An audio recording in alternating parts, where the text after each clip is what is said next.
little bit of recap. Remember chapter 1? Chapter 1 ends with the exile of the queen. She is given das Boot, and the edict goes out that all women must listen to their husbands. Right? To the entire kingdom, women must now obey their husbands. It's just kind of a weird thing. Chapter 2 closes with Esther as the new queen, and Mordecai saves the king's life. And so the story continues on. Esther becomes queen. Mordecai saves the king's life. Something that's very important to this week is the fact that what was done for Mordecai after he saved the king's life? Nothing. Nothing. Big old whopping nothing. So Mordecai saves the king's life, and life continues on for everybody like it never happened. Chapter 3, Haman makes an edict that will kill all the Jews. He's going to kill all of the Jews in the entire kingdom, millions of people. And the king isn't even bothered to ask which people his plan is to kill. He just gives them the ring and says, listen, don't bother me with this. Go kill billions of my subjects. And chapter 3 ends with it saying that the people in Susa were just really confused. They just didn't, they just didn't know how to take that. They didn't understand what that meant. Mordecai comes to Esther, and Esther decides in chapter 4 that she's going to go to the king. She asks them to fast. It's the only allusion we have to any religious aspects. God is never mentioned, prayer is never mentioned, miracles are never mentioned. The fasting part there in chapter 4 is the only time any spirituality is mentioned in the book of Esther. So, we are where we're at tonight. Somebody give me a page number for chapter 5. What? 234 in the Blue Bible. It will not be on the screen this evening. You're going to have to use your Bibles. No, I just decided this isn't going to hurt us.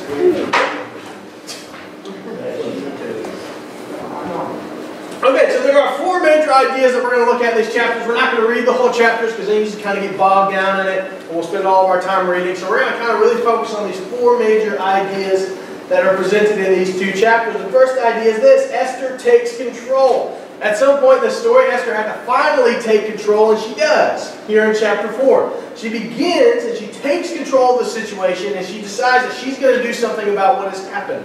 Thus far, the chapter before, she didn't even know anything had happened, and now here she is. She's deciding that it's her time to go ahead and take control of this. She decides it's her time to take control of this. Have you ever been in a situation where you've had to take control? No? Like, nah. Anybody? Yeah. Yeah? You've been in a situation where you're taking control? Where it's like everything's spiraling out of control, and finally somebody's got to step up and be like, alright, we're just going to deal with this. Oh, like in a group project? I'm the man of the house. Like in a group project, sure. Okay, I was writing, I'm in a science project right now. Yeah. Somebody in my group decided to plagiarize an entire first paragraph. So I had to rewrite it. Solid. Solid. Right? You've been in a situation where you've had to take control. How about this one? Have you ever been in a situation where somebody needs to take responsibility and didn't? Have you ever needed to take responsibility and didn't? Like in a group project? Sure. We're talking about the same group project. And like people smell something in the hallway and they just walk away and go clean it up. Yeah, sure. Right? What about you? What about you? Have you ever been in a situation, you don't have to answer out loud, it's probably not the highlight of your life. You're like, you know what, I needed to step up, but I decided not to do that. Yes. Oh yeah, when they talk Around the brick window with his thumb. That one. Well, he pushed me into it. But we've all kind of been there, haven't we? Yep. We've all kind of been there. We've been in situations where somebody needed to step up, and maybe you did. Maybe you took control. You're like, finally, like, somebody's just got to deal with this. I'm going to deal with this. But you've also been in situations where somebody needed to step up, or you needed to step up, and didn't. Absolutely. And that's a lot tougher. When you look back in those situations, you think, man, I needed to do something and I didn't. What we see here, go to chapter 5, verse 2. Chapter 5, verse 2. Esther decides to go to the king. Esther decides to go to the king in chapter 5, verse 2. And when the king saw who? Queen Esther standing in the court, she won favor in his sight. It's interesting that Queen Esther, the moniker queen, occurs only 14 times in this book, 13 times after this. Finally, it's like the author is trying to show something. He's trying to show her that she has taken control. She has taken control of the situation. She walks into the court and it says he saw Queen Esther. It's like she's no longer allowing other people to make her decisions. She's no longer allowing everybody else to decide what happens to her. She's no longer being put in situations where she has no control. Queen Esther walks into the court. It's this cool thing. Like we said, we believe this event happened. We believe the story of Esther happened, but it's not written as like a history book. It's written more like a story. And so the author is trying to draw your attention to that and help you realize that Queen Esther has now walked into this courtroom. Queen Esther has now stood up and taken control of what is going on. Right? And the idea and the application is pretty simple. Sometimes you got to step up. Had Esther not stepped up, Mordecai says, we believe God will bring deliverance from somewhere, but you will not survive. Esther steps up. Sometimes in our lives we've got to step up, and probably what's more important than that is this idea. It doesn't matter if it's someone else's fault. Boy, we love that, don't we? Well, it wasn't my fault. Did Esther do anything to be put in this situation where she's now got to go save her people? No. Really, we can tie it back to Mordecai, wise Mordecai, who just kind of keeps messing things up for everybody. Sometimes in life, you're going to have to step up and take control of a situation, and the excuse that it's not my fault doesn't really solve anything. At no point has there been a tough situation that somebody says, you know what? I didn't get us into this mess, and the situation just disappeared. Like, oh, that was it. That was the magic phrase. It's fixed. But we like to do that, don't we? We hide behind that phrase, and we hide behind that idea in an effort not to take control, not to step up to the plate. It's somebody else's fault. Esther here has force now to take control of the situation. Queen Esther takes control of what is going on. Everything about this situation is 100% outside of her control. And she did nothing wrong in an effort to get to this position. Here she is. She now has to take control and to save her people. It doesn't matter if it's someone else's fault. There's going to be times in your life when you're going to have to step up. Don't hide behind that. Don't stand behind that and act like that's just going to make it go away. The second idea is this. Women also need to be ready to step up. And this is kind of personal for me. This is kind of a personal vendetta I have, and that's always dangerous when you start preaching personal vendettas. And the reason why is I was a part of something one time where they split the guys and girls up, which is fine. I'm all about that. And the guys, we spent the entire time talking about how men need to be ready to battle culture, right? We just need to be ready to fight culture and be able to be men and protect and yada, yada, yada. The list goes on and on. It's good. It's all great things. The women, when they went off to their thing, did nothing. And they kind of had a little powwow like, you're all beautiful. Which is good. But at the same time, if women and ladies, if you guys don't believe that it's also your job to step up and battle culture, we're going to have a mess. We're going to have an absolute mess on our hands. The reality is, men and women, the Bible is very clear on this, we are to constantly fight culture. We are constantly to stand up for Christ. We are constantly to stand up for others. And it doesn't matter if you're a man or a woman. I'm not saying that you guys aren't beautiful and that's good, and I know there's times when that needs to be said, but at the same time, you also need to be told that there's going to be times when you're going to have to fight. There's also going to be times when you're going to have to stand up for your faith. There's also going to be times when you're going to have to take control of what's going on around you. And we go to verse 9. 9. Go to verse 9. You ever been in a movie where like they take an aside? It's like, what's going on with this guy right now? So all this is going on. Esther's going to the king. Where's Mordecai during this time? And Haman went out that day joyful and glad of heart.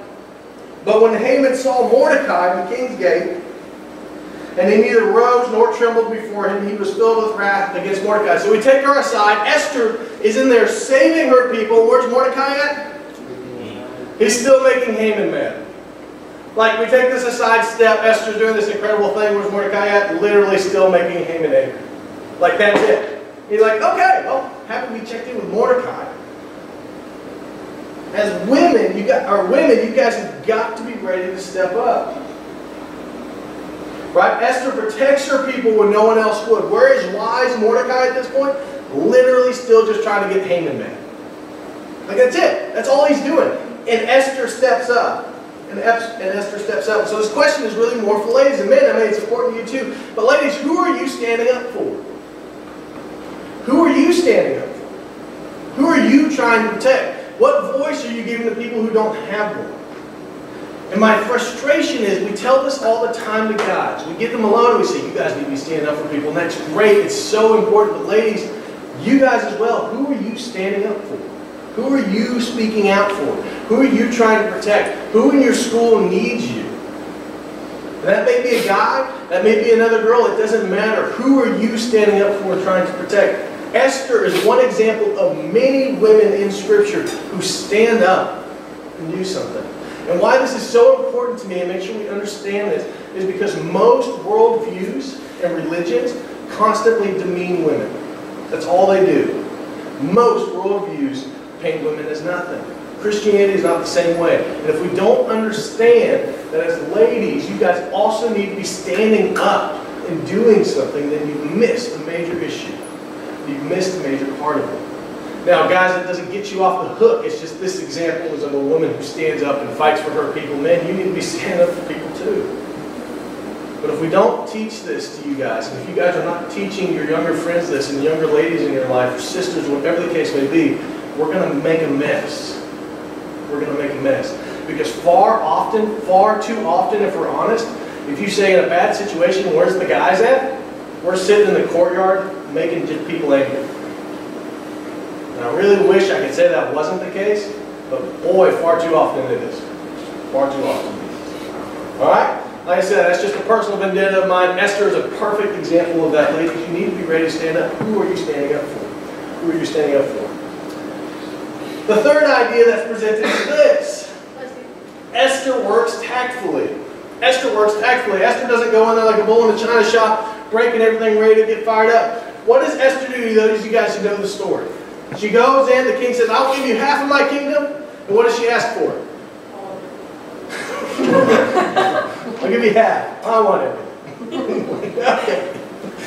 What does she ask for? A feast. She invites him to dinner. 5, 3, and 4. 5, 3, and 4.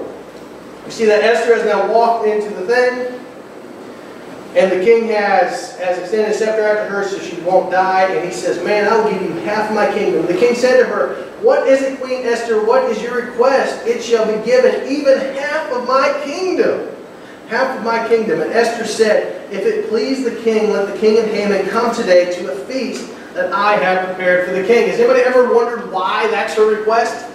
She's in the court. The king has said, man, this is my beautiful wife, Esther. I'm so excited she's here. And Esther says, I'll give you anything you want, up to half of my kingdom. And what does she ask for? Yes. Right, not even dinner. What does she ask? I want you to come to the dinner I make. So it's not even like, listen, you're going to cook tonight. Well, it's probably important. That's not what's going to happen. That's a good idea. Has anybody ever wondered why? Why would she ask him to dinner? Because they're married. Because they're married? So he'll be drunk. It's not a terrible thought, considering the rest of the story. Esther's very tactful in what she does. What she is not there to do is embarrass everybody, embarrass the king in front of his entire court. Remember, what's something that's important about this edict that's gone out? What does the king not know? That she's Jewish, for starters. But that really wouldn't matter. What else doesn't he know?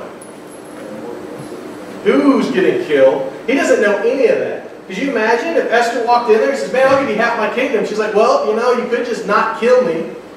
Right? He's not going to have any idea what she's talking about. And as a matter of fact, you see in later chapters that he doesn't. He doesn't have a clue. He's so oblivious to what's going on. Esther does not embarrass him in front of his court. Instead, what does she do?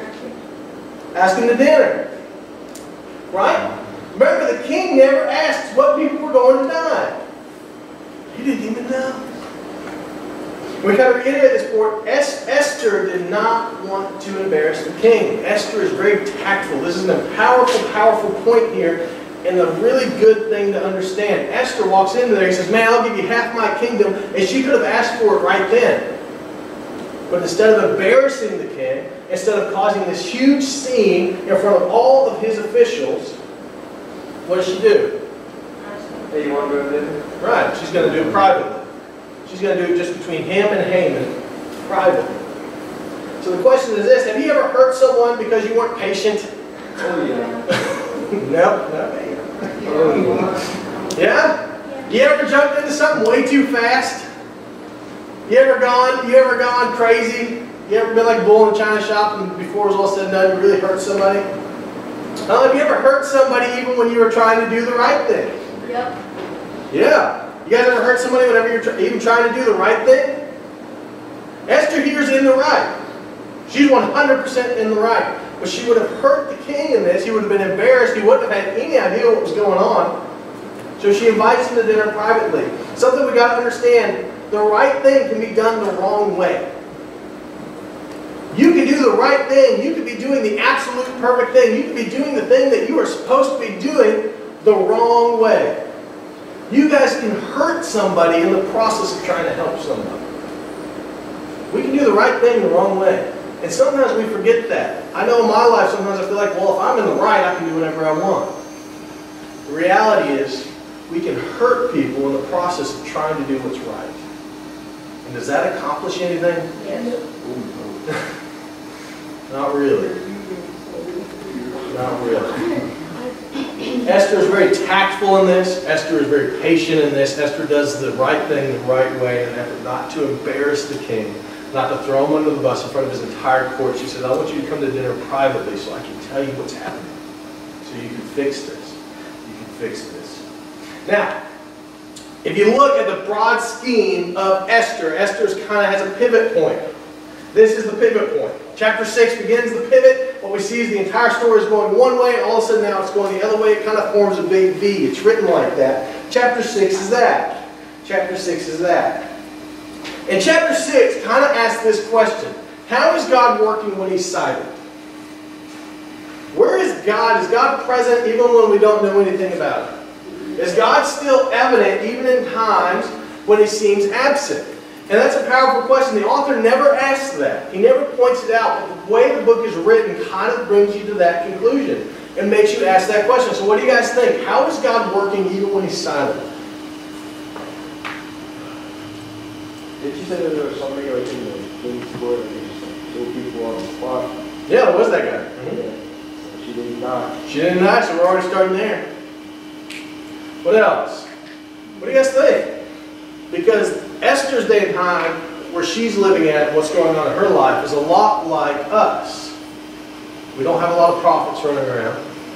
We don't have people telling us what God's exactly going to do. We don't have God showing up in these powerful ways. So how is God working? Reflection? Okay, reflection. What else? It builds our trust to wait. Builds our trust as we wait. Alright, so let's go to chapter 6. Let's dive into chapter 6. We won't read the whole thing again. But chapter 6 asks this question. And the entire chapter points to this idea. How is God working even when He's silent? What does that look like? So chapter 6, verses 1 through 3, we get the beginning. On that night the king could not sleep, and he gave orders to bring the book of memorable deeds, the Chronicles, and they were read before the king. And it was found written how Mordecai had told about Bigtan and Tresh, two of the king's eunuchs who guarded the threshold and who had sought to lay hands on King Ahasuerus.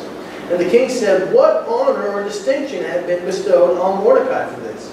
And the king's young men who attended him said, nothing has been done for him. You guys know how many years has passed since Mordecai did that at this point here? Probably. About 5 years. 5 years has passed since Mordecai saved the king's life, and now we're sitting here awake, can't sleep. What does the king ask for? Book of Greek. Huh? What has been- The Chronicles, right?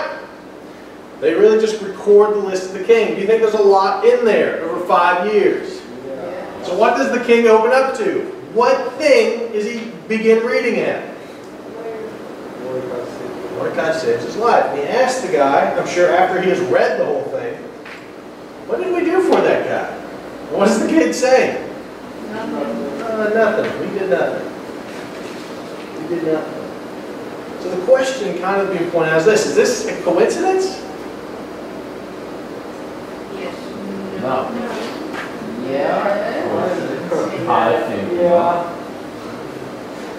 idea here is it's not. 5 years, and he opens up. He can't sleep that night, which probably is also not a coincidence. And he asked for the Chronicles to be brought. 5 years of Chronicles could have been read, plus the entire time that he's been king, plus the entire time his grandfather's been king. And the one he reads that night specifically is when he helped Mordecai, or when Mordecai helped him. And he asked the question, what has Mordecai done for, or what do we do for him? He says nothing. The book forces you to answer that question and begin to look at that. Is this a coincidence? And you can decide what you want, but the reality is, it's probably not. Or not probably, it's not. What we begin to see is how God works behind the scenes, how God fixes stuff. Esther had no idea this happened. Mordecai has no idea this has happened. And it's easy sometimes to look at God and say, you know what, you weren't in any of this. You weren't there. Our people are about to be slaughtered, and where were you in this time? Man, this thing happened to me and my family. Where were you in this time? Man, this thing went on. I just got so frustrated. God, where were you in this time? The coincidence is pointed out and it forces the reader to acknowledge that God is still involved. God is still involved. He couldn't sleep, and he asked for the Chronicles to be read. Hundreds of years probably where the Chronicles could have been read, and that's the one they read. And that's the one they read. What we begin to see is how God is working. All right, go to 6 through 10. This is really the pivot of the entire story. The entire story begins going in a different direction after this. So Haman came in, and the king said to him, so the king can't sleep, so he calls in. He's like, man, I really need to talk to somebody. Turns out Haman is standing in the courtyard because he wants to ask the king's permission to kill Mordecai. That's why he's in the courtyard. He built the gallows at his house for Mordecai. All in the process of like a couple hours. These people did not mess around when it came to killing him. So he built his gallows in his front yard, and he comes to ask the king if he can kill Mordecai. Verse 6, so Haman came in, and the king said to him, what should be done to the man whom the king delights to honor? And Haman said to himself, whom would the king delight to honor more than me? And Haman said to the king, for the man whom the king delights to honor, the royal robes be brought, which the king has worn, and the horse that the king has ridden, and on whose head the crown is set, and let the robes and the horse be handed over to one of the king's most noble officials.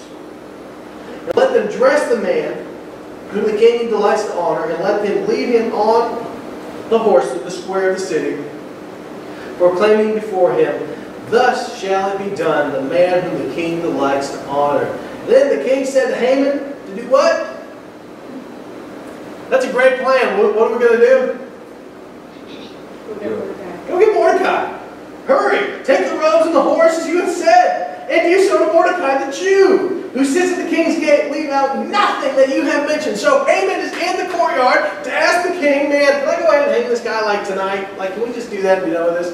And he comes in, the king's like, man, Haman's in the courtyard? That's awesome. I can ask Haman, my buddy, what I should do for somebody who I want to honor. And Haman has this great scheme and this great plan because he thinks he's getting ready to go throughout the entire city. And at the end of all of that, the king's like, man, that's an awesome plan. Go ahead and go get Mordecai and do all those things.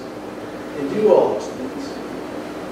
And so Haman gets to spend the entire day taking Mordecai around the city. The entire story now has shifted. Haman is no longer winning. The Jews now we're starting to see victories for the Jews. Haman is no longer setting out to kill the Jews. The entire story pivots. The entire story shifts. And you kind of get this point here. As the story, as we grow to the end of this. Even when God feels absent, He's working. Even when God feels like He's not there, He is doing something. And that may be in coincidences.